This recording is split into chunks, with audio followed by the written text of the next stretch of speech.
This is Robert Slayton. I'm on the video 4 about how to reduce the health insurance costs and also the frequency and severity of your claims.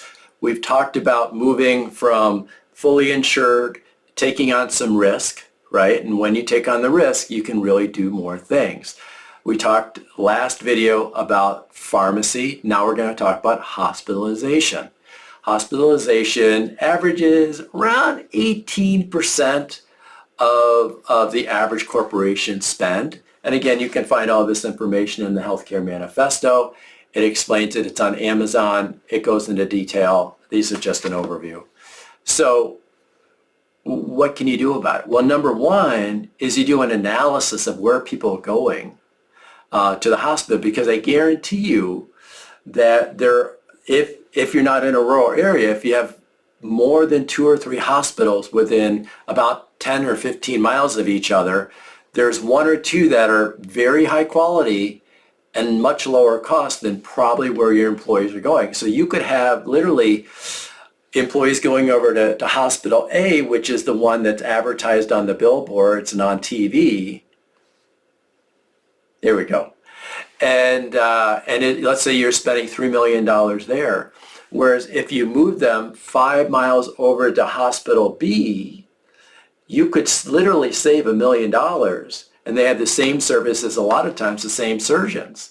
So if you can do an analysis of where they go and the cost at each hospital layered in with the quality, because again, it's all about the highest quality care for your employees. The higher the quality of the care, the lower the cost. The higher the quality of the doctor, the lower the less money they're actually going to charge you. I know it sounds strange, but that's the way it works.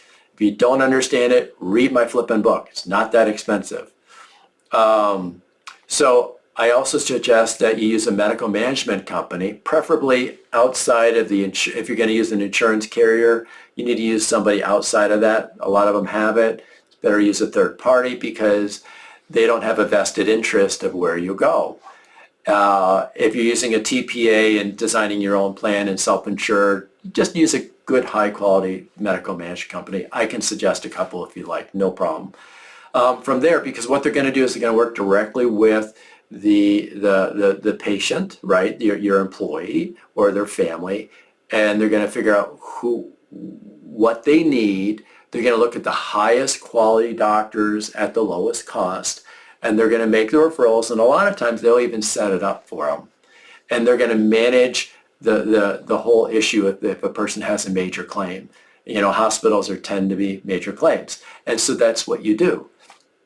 You can get into direct contracting, right? So if your hospital A is the fancy one, which has lower quality, and hospital B is better, maybe you do a contract with hospital B, and you say, you know what, if you, Mr. and Miss Employee, go to hospital B, you're not going to have a deductible out-of-pocket maximum. And you can do that because you save so much money by doing this. And again, you're giving higher quality care to your employees, and you're saving so much money, you can actually buy back their deductible and out-of-pocket maximum. Because how cool would it be if you said, if you could go to Mr. and Miss Employee, yes, we give you a health insurance plan. If you go to our guided network, right, if you allow us to guide you to the best doctors and hospitals, and we're going to show you the quality metrics. We don't hide those. We're going to make sure you feel comfortable with it. It's going to be zero out of your pocket if you do that. Would you like that? And you as the employer can save money. How cool is that? This is what gets me excited. If you want a 20-minute strategy session, call my executive assistant, Jessica, 800-913-2378, extension 103. Thank you.